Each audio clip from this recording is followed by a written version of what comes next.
I'm going to do a little recording here on the STAR method for those who were not in class last night or for those who need a little reminder.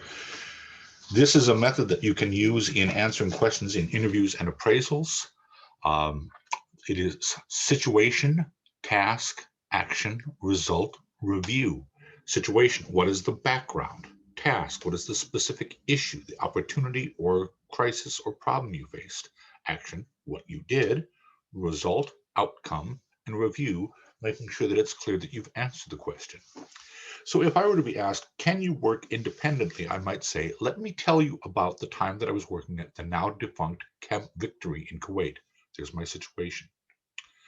I was not only the only person from my university on the base, our assistant education services officer would show up maybe once a week, and we never knew what day. I had no internet, I had no telephone, and I was sleeping in the education center tent. There's my task. Action. What I did, I improvised. I used, because I didn't have a whiteboard for 4 weeks, I used just pieces of paper. I happened to have some finger puppets, and I made a couple of sock puppets out of extra, you guessed it, socks. And that's how I would show communication processes or discussions or dialogues, just any way that we could do it, because there was no sense in waiting for things to get improved.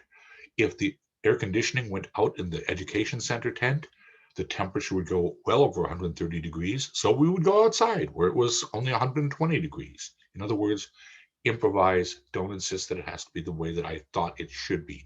Result, I was commended by the leadership of that camp for going above and beyond the call of duty. I still have the plaque somewhere back home. So, how this answers the question, the review, I can work very well independently. In fact, that's about all I was doing for 8 weeks was working on my own with my students. That's a simple process. It gives a quick story, but it follows a structure, and it means that you don't give answers like "I'm a people person" or other things that don't really say anything. So that is the end of that recording.